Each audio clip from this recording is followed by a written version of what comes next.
Caspian Sea. We're making our way, I'm making my way across Russia. This is the end of day 2.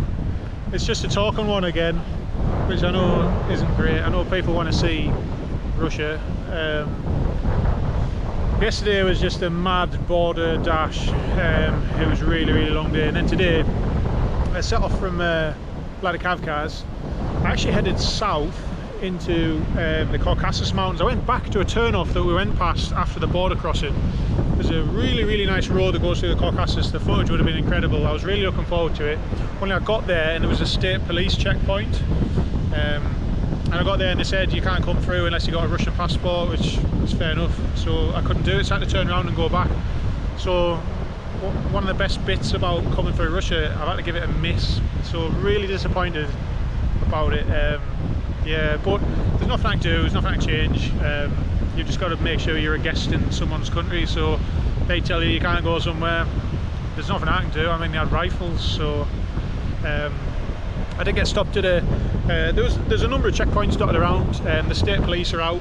There's a few police officers, but mostly state police. They have the full fatigues on, and then at a couple of places there's like guys in full combat gear. They've got like you know, like army guys, soldiers. I did get pulled over for one of them. Not pulled over, I pulled into one of them. I got asked to stop and they wanted to see documentation stuff, but yeah, it's interesting. The guys have got like AKs, full combat fatigues and gear on, vests and stuff. A little bit intimidating, but you play by the rules and they're alright. There's no issue. You do go through a metal detector when you're going into one of those checkpoints, and of course I'm covered in stuff. And the first, believe it or not, you might not believe it, but the first question I got asked by the guy at the metal detector said, "Do you have a gun?" I said no, and he was like, "All right, okay, come through." Obviously beeped because I'm covered in metal stuff and zips and all that. And he was a little bit funny about the airbag vest. So my high vis is an airbag vest, so it sets off if I'm ever knocked from the bike, it'll set off.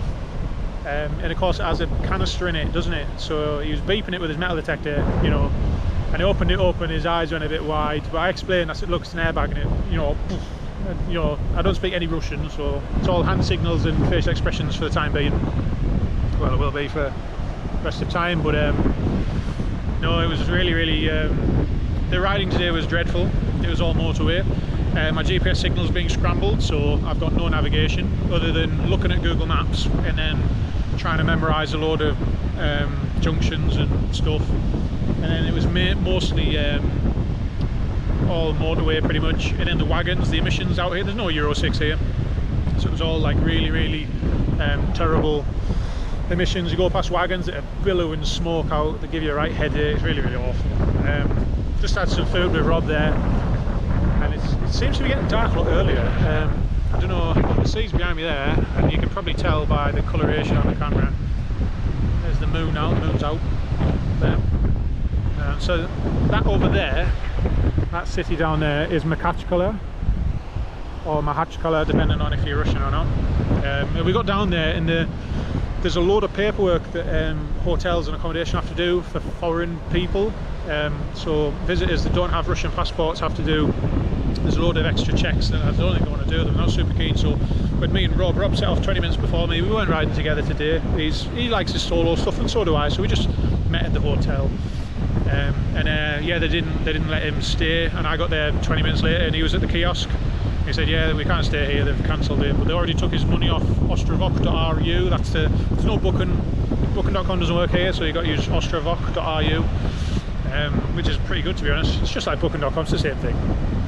So we ended up moving, we came back up the coast half an hour, found another place to stay, and it looks pretty good, it looks alright. There is a fuel shortage here in Russia.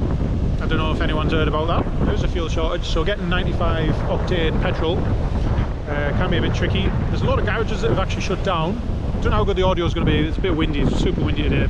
I was going to get in the sea, but it's really rough, and I'm probably not going to get another chance to swim in the Caspian, but never mind. Anyway, yes, there's a bunch of fuel stations that seem to have closed, and then the local ones in the middle of towns have got queues at them.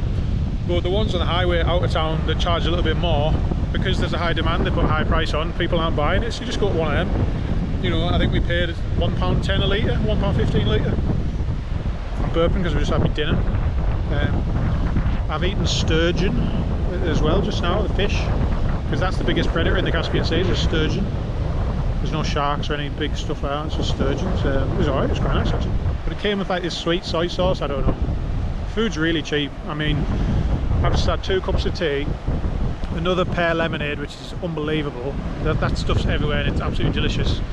And then Rob's had 3 beers, and then I've had sturgeon, which was the most expensive thing on the menu, and he's had something else with onions and potatoes and all that, and it came to £40, which I think is a pretty good deal. Not as cheap as the other place, but still very, very good. So most people are pretty friendly. I had a great experience at the gas station actually. I pulled in, no one speaks English, apart from the very, very basics. And I pulled in, so I went to 4 petrol stations, before I found one that actually had 95 in stock. And as soon as I pulled up, this kid come running over. He had a green hat on, a little cap, and the brand of petrol station was Green. It's just called Green, like BP. This one's called Green. And yeah, he come running over. Oh, you want 95? Yeah, 95. Oh, okay. Cash? Yes, cash. He says, rubles? I said, yes, cash rubles. Oh, okay. And he runs in to turn the pump on, and I follow him. And he goes, no, go back to your bike. So I went over to the bike. And by the time I got back to the bike, he'd run back over, and he was like, no, I'll fill it. All right, okay. Honestly, he was a lovely little lad. Honestly, he was spot on. He was 12. He told me he was 12. He knew his numbers up to 12, I think. I gave him 1,000 rubles afterwards. I felt really bad. I thought, you working? He's like, working in the petrol station. Little nutter. But no, he was a lovely lad. His dad came out and shook me hand and that as well. So when I went over and paid, and he gave me some cash back, so I gave him 1,000 rubles today. Get lost, get out of here. And he was buzzing. So yeah, give something back a bit maybe. Doesn't mean much to me, but yeah, it meant a lot to it, so it was nice, wasn't it? But yeah, we've got one big long day tomorrow, and it's all motorway all the way up to Astrakhan. 7 hours of motorway, 300 miles, 500 kilometers, so it's a double tanker. So we're going to wait. It's about 1 entire tanker fill for me, but I'll obviously fill twice. So me and Rob are both doing it, setting off at 7 AM. Yeah, it's going to be basically a slog to get up to Astrakhan. I think he's going to stay in Astrakhan at least 2 nights. He wants to sort laundry and other bits and pieces. I don't want to film my face all the time. You don't want to look at that. Yeah, so I think I'm going to head off into Kazakhstan, and he's going to stay behind for an extra few days in Russia, which is cool. So I'm going to tackle the steppe. That's STEPPE. Which is like, it's kind of like a desert, but not as much sand. It's just arid, dry, flat. It's going to be the hardest week of the tour in terms of terrain and stuff. It is going to be tough. So I've got 1 more day in Russia, and then I've got the slog basically. So there's 2 sections of this world tour that are going to be really difficult. I've got the first 2 days, the Taklamakan Desert in China. That's going to be really hard because I've got 2 days of 700 kilometers a day. I've got 2 of those, one after the other, so 1,400 kilometers in 2 days. That's a good few weeks off yet. But this Kazakh steppe, which is a whole week of just flat, dry. They had a heat wave last week, it was 50 degrees. Some of the other guys that I'm meeting in China have done it. So I'm not looking forward to it, but it's a necessary evil. We'll see, you never know. Maybe the food's good, maybe everything's good, maybe I'm just maybe I'm overthinking it, like everything. Anyway, Russia's been really interesting. The riding has been not very good, the road services haven't been good. The driving quality's been really good though. The Russians are good drivers, way better than the Georgians. Georgia was absolutely lethal on the roads, honest. The Greeks and the Georgians are the worst drivers, but the Russians are alright. So yeah, I'm absolutely loving it. I can't lie, this trip's class. When you think about how far you've come, and honestly, it gets me buzzing. It does. It really gets me, puts a smile on my face. I know it sounds a bit stupid, but I don't know. It's class. If I think about it for too long, I get a bit emotional about it. Which sounds stupid. It sounds ridiculous. I do, but it's just been absolutely class. Honest.